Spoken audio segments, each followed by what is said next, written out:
But a little bit about myself. Born in Detroit, I grew up in Kokomo, Indiana. 1981, I moved to Abilene, Texas, and started working in the oil field. By 1990, I was on my way back to Indiana and moved in Indianapolis. By 91, I had started my first nonprofit organization called Kids Hope. I saw a need when a young man that I knew had been booted out of school and was not allowed back in. At 14 years old, the state said, you can't come back. So we started our program. Have been working for 20 years. Coming up in July will be our 21st anniversary of running a program with no city, state, federal funding, no government dollars, no grant dollars, no stimulus dollars, and working with the bottom 20% of our system in our correctional facilities. Working with the second, third, fourth generation families, seeing what that really costs us. When you look at the number of people we have incarcerated and you start thinking about an average of $50,000 a year to lock them up, and we have millions. When you look at the public schools that are eliminating that ability to teach to a student and teach them to learn, teach them to make something with their hands, not just memorize.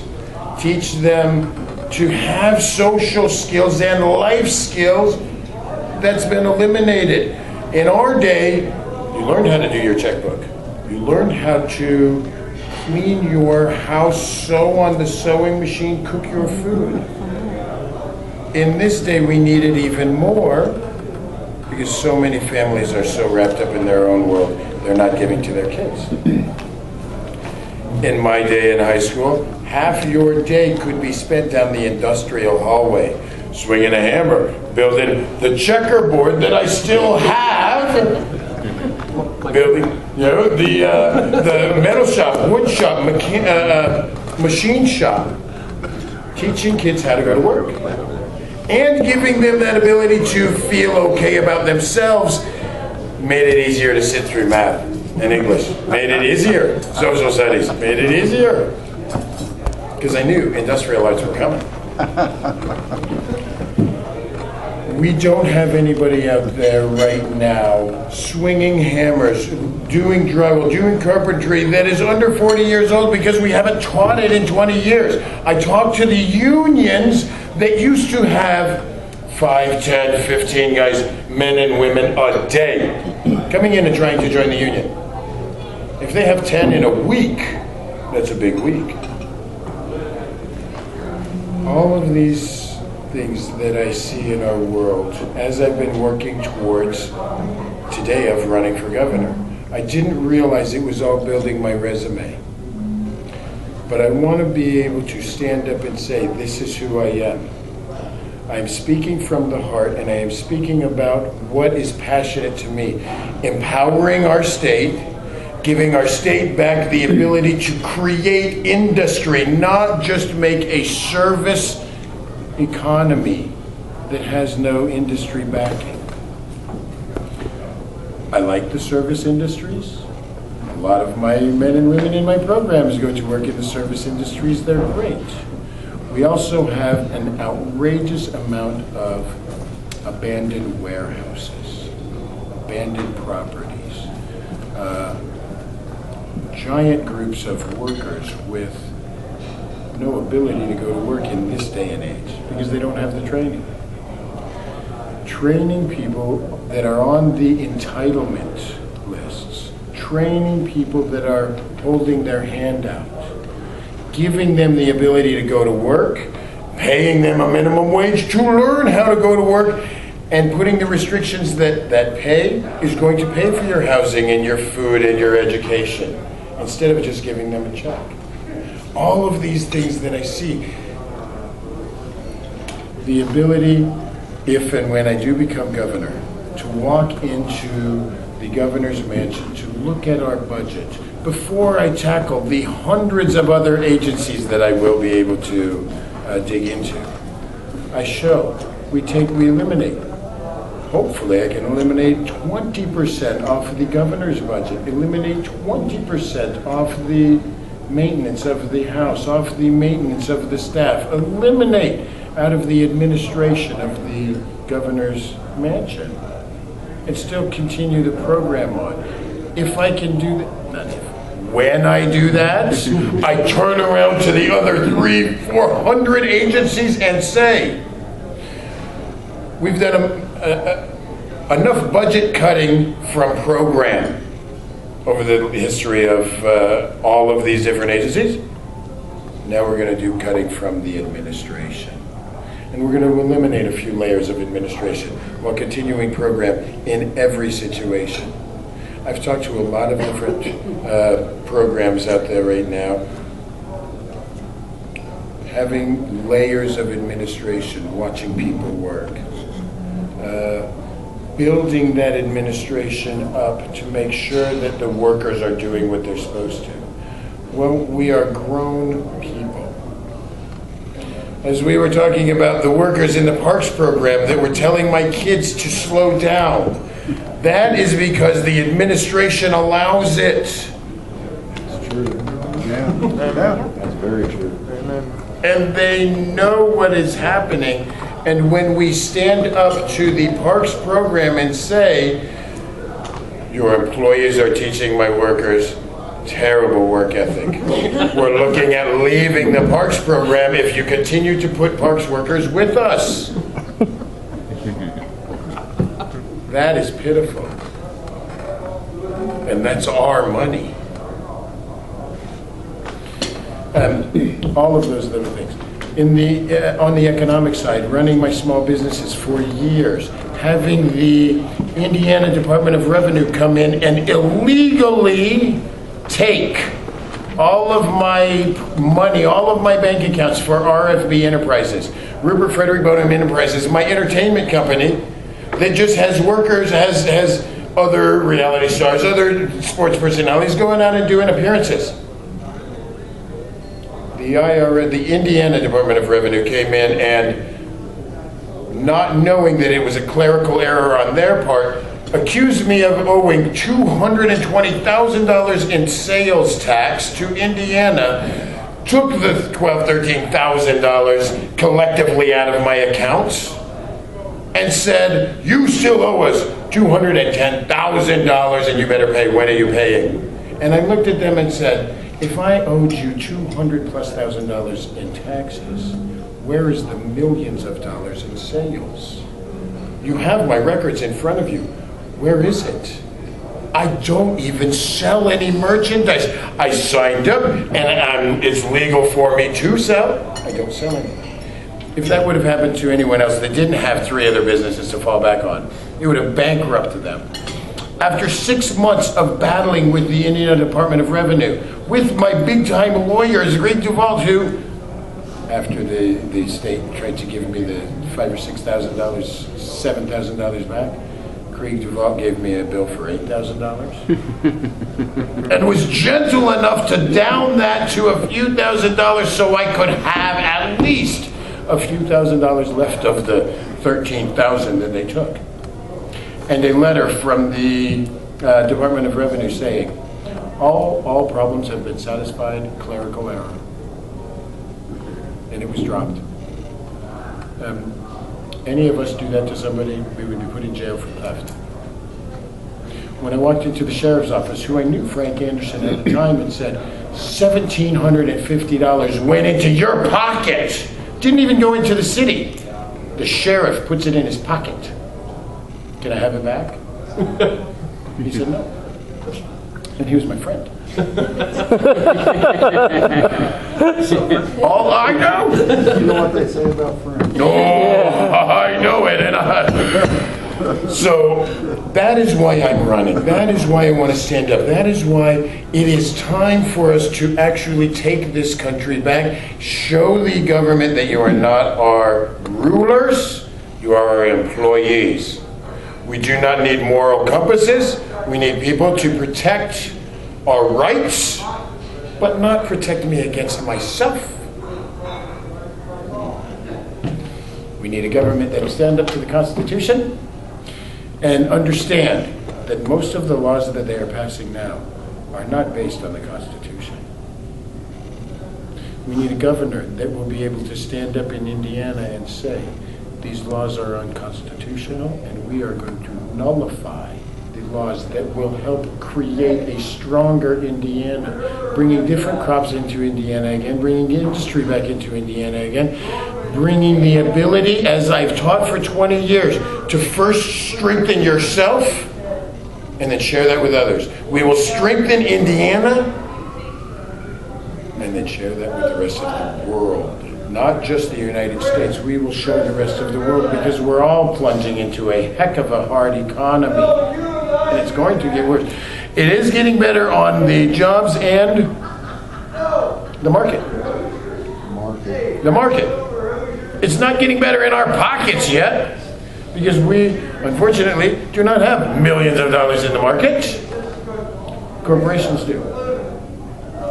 Now, I don't know about you, but I don't really think a corporation is an individual.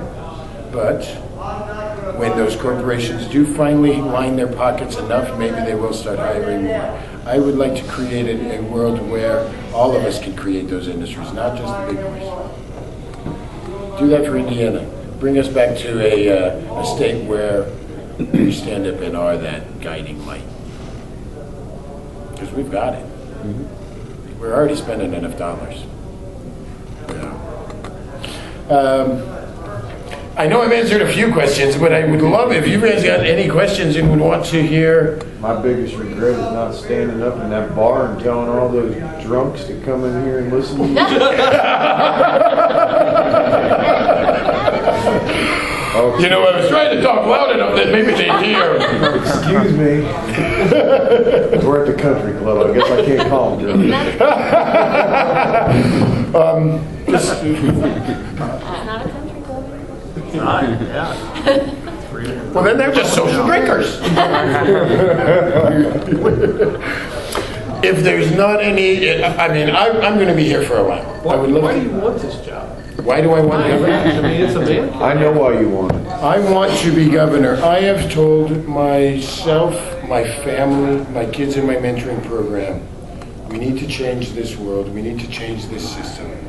And we're going to do it from the inside out. We're going to have that gentle revolution where we swing the pendulum back. And it's not such a me-oriented world, but it's a us. Well, I've said that for 20 years. More.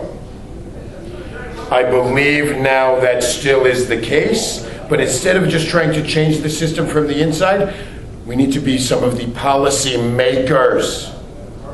And not just try and deal with the policies they sent down to us, but write the policy. Empower us. That's why I want to go be governor. For your kids. For all of us. For all of our kids. For the kids that aren't even here yet. Oh. You gotta do better than Mike Pence. You got a full beard. You don't just have a mustache.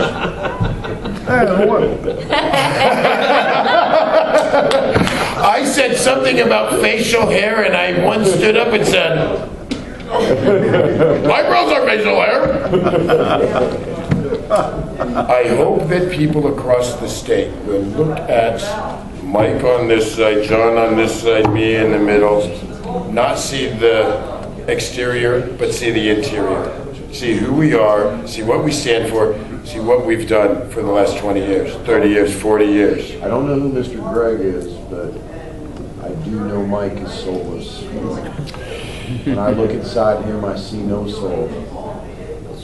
When we were, I was in a room last week at the Gridiron with Mike Pence, John Gregg, Jim Wallace, Bosma, the speaker, Mitch, all these people. They looked at me like I was the outsider. They treated us like we were the outsiders. I know how it feels. We belong there as much as anyone else. Yes. The government was created so that any one of us could stand up and run. To help them create such an elitist situation where you look at that polished person that you can put up there and pack things into and make them say whatever they... Time for that is done. I can't wait for the debates. Because I'm not going to have a paper in front of me. And I will try like heck to pull out what they think they're going to do. When I say exactly what I will do, I will look right at them and say, I answered the question. Will you? These are the dollars that I'm going to spend, and these are the dollars that we're going to save. You have to win. Thank you. You have to. It'll be fun. I hope so. I think it's going to be an entertaining year for the Libertarian Party. I think it will. I think we'll bring a lot of attention. Just for the announcement, we got international media. Now, Dan Burton governed or was a representative over Kokomo and Marion. They still have their automotive. Muncie, Anderson, and Newcastle has no automotive. Right. Mike Pence is not a job creator. He has allowed the manufacturing and production to be extracted from not only Newcastle and Muncie, but from Madison County and Anderson. We have been crippled. We used to be a prominent community. Right. We used to be somebody that other communities emulated. Now we are being basically turned into almost a Gary, Indiana, if we aren't careful. We've been relegated, and this needs to be addressed. So please help out Madison County. Let people recognize that Mike Pence did not represent the people of Madison County or the people of Henry County or Delaware. Please, you have support. You can actually take support from Mr. Gregg, and you can actually beat Mike. But you have to be. I believe that. You have to be respectable. You have to be entertaining. And I don't think we got a problem. It's like the lady that one of the surfers that called her mom and said, "Come in," and she came in and said, "I was hoping you would wear tie-dye. What is this jacket?" And I said, I have to have some respect for the position that I am trying to take. You must. I have to. If you That is a respect, big you win. responsibility. You can win. I want to show that, I'm willing. I'm not going to cut it off. I'm still me, but the beard, to me, the beard is gone. To me, the hair is gone. I used to be out here. I used to be able to do this. But that was just the exterior. I've been me for 48 years. I want people to look at our history and look what Mike has done over the past, and look what I have done over the past. Look what John Gregg has done over the past. That will help us. Standing up and showing that so many of us are libertarians. We just don't realize it. I love that, the world's smallest political quiz. We pass that out all the time. I pass that out when I'm going out, not around the politics, around my kids' world, around the social programs where so many people are so tied to the government because that's where they get their money.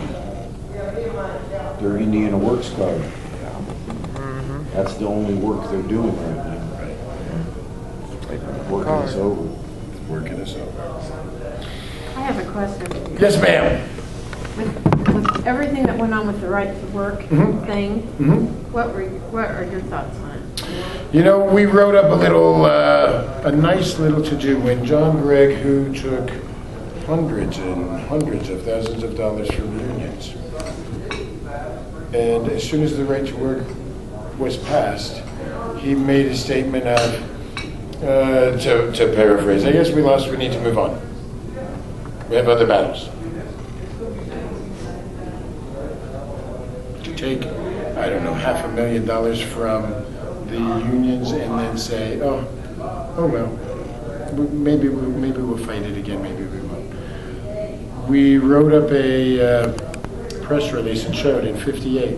We did the same darn thing, rushed it through, smack of the gavel, passed right to work. By 64, 65, we repealed it because the government, first, the government has no right to go into private sector business and tell you how you can or cannot do your business. just like the smoking ban, just like so many. Second, taking the power away from the union is not going to help us all. It's not going to bring more business in. It's not going to bring more jobs in. The Honda plant came in, we didn't have the right to work. There has not been a state, I have to check, but I don't think there's been a state passed the right to work in 10 years. It was a distraction. There was bigger things. You darn right it was. There was bigger things, bigger issues needed to be addressed. It was a waste of our time and our money, because we paid for that argument. For half of last year, and we're still paying. When the Democrats sat for 4 weeks, 5 weeks, and we're still paying them. I am a union man. I'm in a couple unions. I've been a card-carrying union member for 10 years. I'm a National Association of Broadcasters, so I could do my stagehands work for the Indy 500 for our different companies. I am now I'm ineligible on my stagehands worker in Marion County. I told them the joke is my hourly wage went a little higher than they can afford. So they put me on the inactive list, but I'm still a member. In in my acting world, I joined the AFTRA, the American Federation of Television Radio Workers, radio artists. I believe in a union, private sector. Now, when a union is dealing with state dollars, and I would say if a state contract, and this is a biggie also that I want everyone to know, accountability and transparency. Let me go be governor, I'll put everybody's budget out on the internet. I'll put every contract out on the internet. I'll show who is sucking us dry and who is actually fiscally responsible. Every contract that we want to put out for bids will be on the internet, and it will be open to every state, every business in the state of Indiana. The deal that I wanted to put in with the right to work is, if you're dealing with government dollars, and it's between a closed shop and an open shop, and that's the last factor of decision. If the dollars are the same, if the logistics are the same, if the quality is the same, if everything is the same, I would probably give that state contract to an open shop instead of a closed shop. That is the only difference. That's the most restrictions you need to put on a right to work company, on any kind of private sector company. The government has no business being involved in telling private sector how you can or cannot run your world. As long as you're not breaking the law, and as long as you're not spending government dollars, you should be able to do whatever business you want.